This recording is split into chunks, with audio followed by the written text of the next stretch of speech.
Welcome to the preview of what will currently be the biggest game of our season so far. There have obviously been some massive games in this season, Manchester City in the Champions League, Manchester City in the Premier League and stuff like that as well. Champions League games that we've had to come through, the Roma game and everything like that. We've had a lot of big games, but this is undoubtedly right now the biggest game up until the final. To be fair, we can't even really think about the final, the Champions League final right now, because this game that is coming up at the weekend, the very last, the final game of the Premier League season.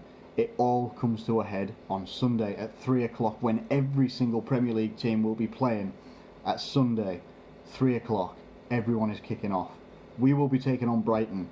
So I imagine that it's going to be difficult to find us on TV. So I'm going to be hopefully finding whatever I can. Hopefully it's going to be on TV, but if not, we'll just see what happens. Hopefully the fact that we're still fighting for top four and to clinch and seal our place in there means that we'll get on TV and we can watch it easily and legally.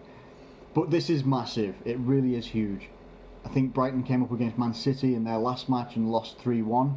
No mean feat. Man City have been blowing teams away left, right and centre, all season pretty much. But this is huge as well, coming off the back of last night. And what I'm talking about here is obviously Chelsea versus Huddersfield. Now, Huddersfield actually solidified their place in the Premier League for next year because they drew 1-1 with Chelsea, and they were actually leading at one point until Chelsea, I can't remember who got, I think it was Marcus Alonso got quite a freak goal, and it was 1-1, and Chelsea were absolutely hammer and tong throwing everything but the kitchen sink at Huddersfield, and they just couldn't get that second goal. And it was unbelievable display of grit and determination from Huddersfield not to concede a second goal, but they were also dangerous on the counter. Now, it does have to be stated, obviously, I don't think they had Courtois in goal. I'm pretty sure it was Caballero for Chelsea. So it's not like they had the first team, goalkeeper, but still good enough. And Huddersfield could have got more out of that game. Not if they wanted to, but they could have got more out of that game. It's just the opportunities they had were quite limited due to the fact that Chelsea were holding a hell of a lot of possession, and they were really were. They were just clinical. Not clinical, they weren't clinical. They were having shots on target, they were having everything that you could possibly have almost go your way. 95% of the way, it just wouldn't go in the back of the net. Lossell, or Lurzel, whatever his name is, the goalkeeper, made an absolutely heroic save. I'm watching it and I'm thinking, oh, that's a goal. That's a definite goal. And he absolutely paid, just one of those fingertip saves that just literally, it could have even been a nail. It could have been a nail, and it just tips it round the post, and it was unbelievable to watch. Unbelievable to watch. Credit to Huddersfield as well for staying in the Premier League, but this is huge because we are in a bit of a different situation now. Coming into the weekend's game, obviously we knew that Chelsea were going to be playing midweek. I assumed that Chelsea were going to win. I thought that Chelsea were going to win and it was going to go down literally to the final day. Now it still goes down to the final day, of course it does. And we come up against Brighton, the team that we don't, you don't take any team for granted in this league. You just don't. Even though the last time we played against Brighton, we won 4-1 and we were playing at their ground. And this time around, we're going to be playing at Anfield. But Tottenham last night beat Newcastle. Harry Kane scored a goal, the only goal of the game, and they've now solidified the fact that they're going to finish in a top four spot. So they're on 74 points. I think we are on 72? Yes. Tottenham are on 74, we're on 72, and Chelsea are on 70. So with Tottenham obviously winning, they're guaranteed a place in the Champions League next year. Chelsea cannot go above them if they happen to win their game. If we win our game, that guarantees us top four as well. If we draw our game, that guarantees us top four. Unless Chelsea go and score 15 or whatever, how many goals it is to make up that goal difference. Unless they go and do that, if we draw or win, we make top four. We make Champions League next season, and that is it. And this is why I'm saying this is huge. This is a massive game. Some people might be like, oh, it's just Brighton. It's Brighton at the end of the day. We've beaten them before and this, that and the other. Brighton beat Man United the other week, I'm pretty sure. They set up very well and they played very well. That's the be all and end all of it. They did the job.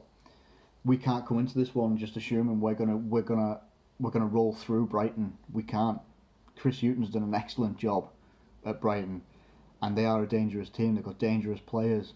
Izquierdo, or however you say his name, on the left-hand side, dangerous player, pacey player, unbelievable. We'll have our hands full with this team. I honestly believe we will. Yes, we can put the pressure on. This is the first time in a long time where we've had 7 days worth of rest and training and everything like that. Normally it's been 2 days and we're back playing. Another 2 days we're back playing. Another 2 days we're back playing. This time we've actually, for once, maybe at the right time as well, we've had this whole week to prepare. That could be key. That could be absolutely massive for us, and we've got to take advantage of the fact that we've had this time.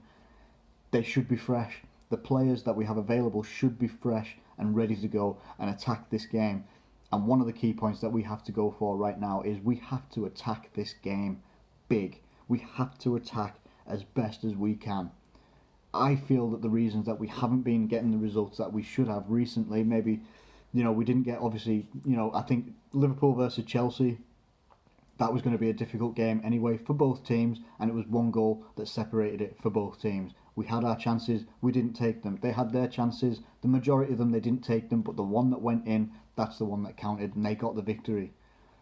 Then I think we played Stoke before that one as well, didn't get a good result there. Mohamed Salah getting a bit of a slating from some people for missing the opportunity that he had. The guy's had a phenomenal out of this world season for Liverpool. I would love him to get a goal, just even one goal against Brighton, for him to break the Premier League record, the scoring record for a single season. But regardless, he's had an amazing season. Yes, he missed good opportunities against Stoke, but other than that, these dips in form, I believe, are purely down to the fact that we've had so many games coming at us, 2 to 3 days apart from each other, that I think they've just been tired. I think that they've been a little bit exhausted. We've been stretching our team as well. You've been seeing Trent Alexander-Arnold coming into playing in midfield and stuff like that because we can't properly rotate. You see Joe Gomez, special mention for Joe Gomez, because when he came in and he played against Stoke, or I can't remember who came in and played against, he came in, he was playing through a lot of pain. He was playing through an injury that he already had. Maybe he's made it worse. And he came in and he played so that we could actually give Trent Alexander-Arnold a rest. That's huge. He put the team first before himself, and that is massive. You could never ask someone of that, I don't think. But for someone to come on and do that and say, yes, I'll do that, no problem. The guy is now ruled out of the Champions League, and he's most likely ruled out of the World Cup because he wanted to help the team and give Trent Alexander-Arnold a rest. That's massive. That's massive. This team right now, where we are sat in fourth. We're 2 points behind Tottenham, 2 points ahead of Chelsea. A draw or a win seals it for us. A draw or a win.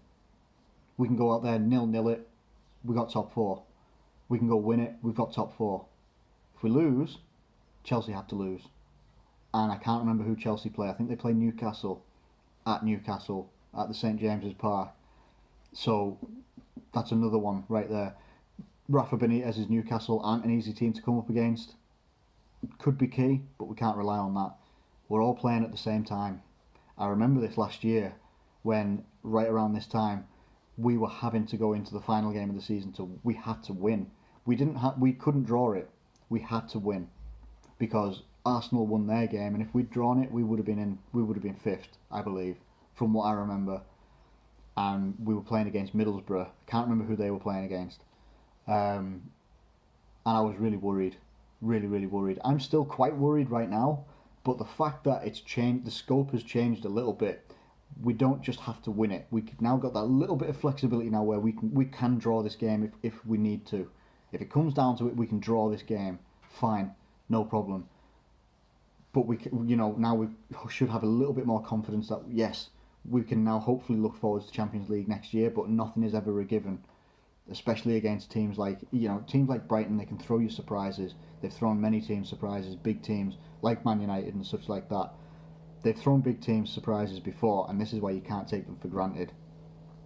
We should go at this with our strongest team possible, like a strongest team that you'd put in your Champions League final, the strongest team that you could ever put out for us, which is your likes of Mane, Firmino, Salah, Wijnaldum, Henderson, Milner. Obviously, Emre Can looks like he's losing his battle to be fit for the final. And to be honest, I've got different opinions on that.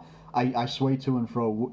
You know, he's missed so much of this season. There's been so much conjecture about his future, and he hasn't clarified a thing during all of this. You know, these things about where he's going to be. Is he going to be at Juventus and this lot and that?